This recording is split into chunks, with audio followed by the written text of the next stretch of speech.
El Hotel Cecil no se hizo famoso por una sola muerte. Se hizo famoso porque durante casi 100 años, cada década dejó algo distinto. Primero fue una promesa de lujo, después fue una dirección barata, y luego llegaron los suicidios, los asesinatos, los huéspedes infames y Elisa Lam. Diciembre de 1924, Los Ángeles, California, 640, South Main Street. Ahí abre el Cecil, entre la sexta y la séptima, en pleno downtown. En papel, era un hotel moderno, 14 pisos documentados por la ciudad, cerca de 700 habitaciones, lobby grande, mármol, terrazo, vidrios decorativos. Pero el Cecil no quedó congelado en esa postal. El centro cambió, la Gran Depresión golpeó, Main Street perdió brillo. El hotel empezó a recibir otro tipo de huésped, gente de paso, trabajadores quebrados, residentes temporales, turistas con poco dinero y personas que solo necesitaban una cama por una noche. Un edificio enorme, barato y lleno de movimiento puede volverse invisible por dentro. El Cecil no tardó mucho en entrar a la sección policial. Apenas 2 años después de abrir, ya tenía su primer caso oscuro.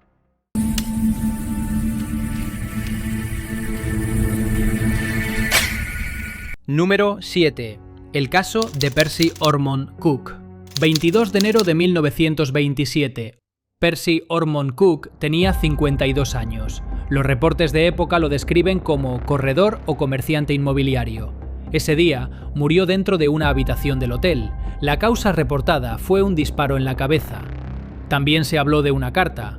Cook habría dejado una explicación vinculada a su separación familiar. El dato ya pesa solo. Un hombre entró al Cecil con una crisis privada. Salió en un expediente de muerte. El punto fuerte no es convertir su caso en un misterio criminal. El cierre fue suicidio. El punto fuerte es el tiempo. El hotel llevaba poco más de 2 años abierto, todavía podía venderse como edificio elegante, todavía podía hablar de viajeros, negocios y progreso. Pero ya tenía una muerte pública dentro de sus habitaciones. Ahí empieza la reputación. Todavía no como maldición, como repetición. Una dirección se mancha cuando los hechos vuelven, y en ese edificio volvieron 17 años después. Número 6. El caso de Dorothy Jean Purcell. Septiembre de 1944. Dorothy Jean Purcell tenía 19 años, estaba en una habitación con su novio. Según la versión reportada después, empezó a dar a luz y no quiso despertarlo. Fue al baño, dio a luz sola. Ella declaró que creyó que el bebé había nacido muerto. Después lo arrojó por una ventana. El cuerpo cayó sobre el techo de un edificio vecino. Purcell fue acusada de asesinato. Luego fue declarada no culpable por razón de enfermedad mental, según los reportes judiciales de la época. El caso incluye evaluaciones psiquiátricas, también incluye una víctima recién nacida. Por eso se cuenta seco, sin espectáculo.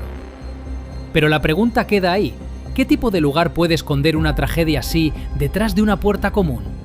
No porque el hotel la haya causado, eso no está probado, sino porque el Cecil empezaba a mostrar una constante. Dentro de sus habitaciones, la ciudad no veía nada hasta que ya era tarde. El edificio siguió funcionando, la gente siguió entrando, Main Street siguió moviéndose y el nombre Cecil siguió acumulando recortes. En 1962, otra ventana volvió a entrar en la historia. Esta vez la víctima no estaba sola. De hecho, una de las víctimas ni siquiera estaba hospedada. Número 5.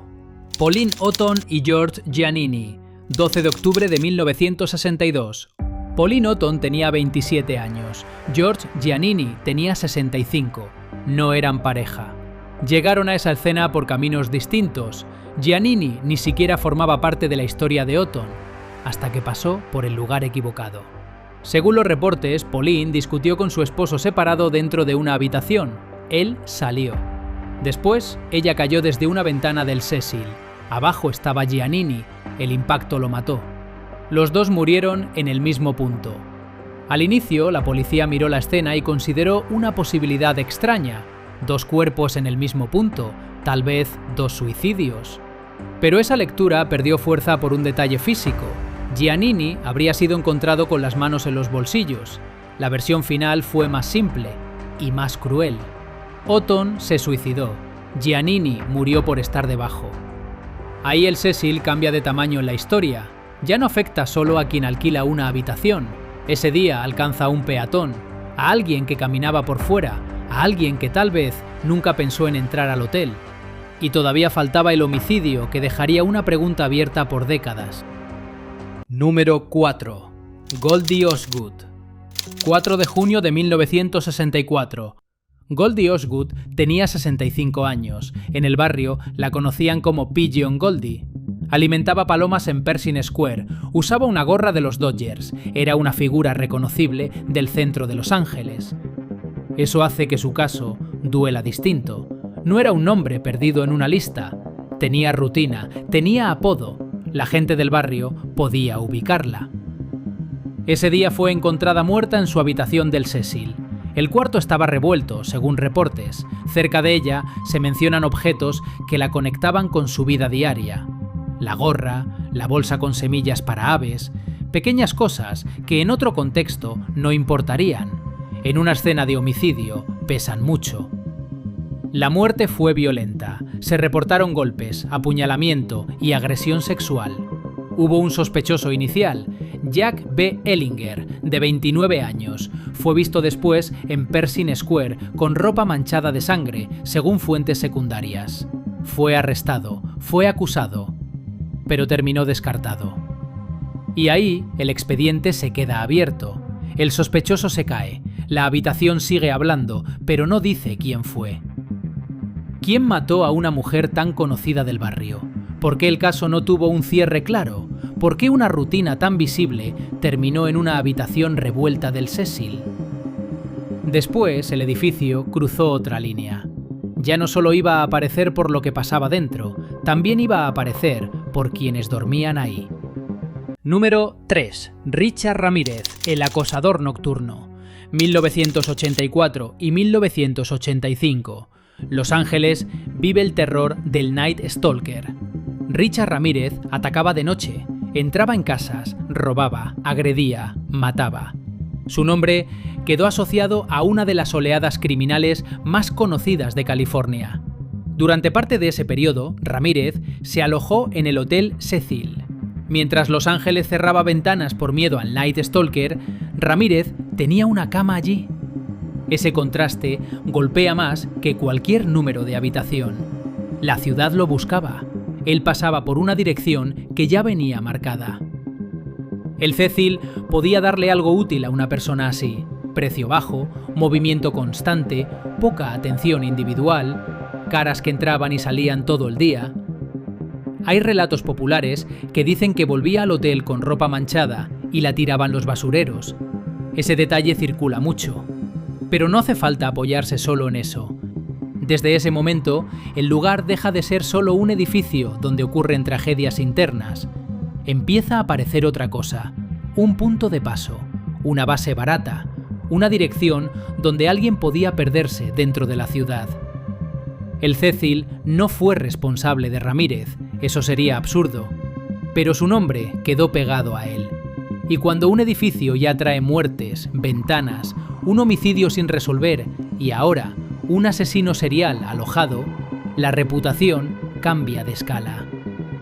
Años después llegó otro asesino, y este caso tiene un detalle más incómodo. Parece que él sí conocía la fama del lugar. Número 2. Jack Unterweger.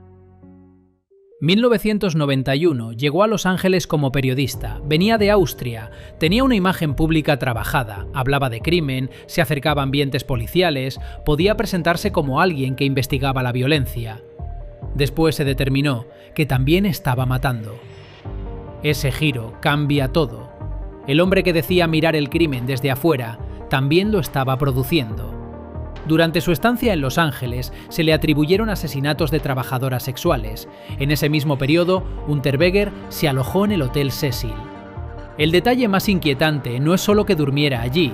Algunas crónicas sostienen que eligió el Cecil por su vínculo previo con Richard Ramírez. O sea, ¿un asesino serial eligió el Cecil por su fama? Eso ya es otra capa del caso. Si esa versión es correcta, el hotel ya no era solo un lugar barato, era una referencia, un nombre que otro asesino podía reconocer. Eso cambia la lectura. Ramírez pudo haber usado el Cecil por precio y ubicación. Unterweger, según esa versión, habría llegado también por el mito. No aparece una prueba limpia de maldición, pero para 1991 el edificio ya tenía peso suficiente para funcionar como símbolo. Después de Unterweger, el Cecil ya era parte de la cultura criminal, pero todavía no era un fenómeno global, para eso faltaba Internet. Y faltaba... Número 1. El caso de Elisa Lam. 26 de enero de 2013, Los Ángeles. Elisa Lam llega al edificio del Cecil, tenía 21 años, era estudiante canadiense. Se hospedó en Stay on Main, la marca turística que funcionaba dentro del mismo edificio. Elisa viajaba sola por California. El 31 de enero fue vista por última vez, después dejó de comunicarse. Su familia reportó la desaparición, la policía empezó a buscarla. Durante días no apareció, su habitación no daba una respuesta, la salida tampoco estaba clara. El recorrido seguía abierto. El 13 de febrero, el LAPD publicó el vídeo del ascensor. La intención era ubicarla, pero el efecto fue otro. El caso se volvió viral. En las imágenes, Elisa entra al ascensor, presiona varios botones, sale al pasillo, vuelve, se asoma, mueve las manos de una forma extraña para quien mira desde afuera. Después, desaparece de cámara. En el vídeo no aparece un agresor, tampoco una pelea, no hay persecución visible, pero hay suficiente vacío para que millones de personas sintieran que algo faltaba. Y algo sí faltaba. Faltaba la ruta, faltaba saber cómo llegó al techo, faltaba saber cómo llegó al tanque, faltaba entender por qué nadie la encontró antes. Ahí el caso se separa de una desaparición común, porque el último registro conocido no cerraba nada, solo habría más preguntas. El vídeo del ascensor se volvió la pieza central, por lo que deja fuera. Vemos el ascensor, vemos parte del pasillo, después el registro se corta para nosotros.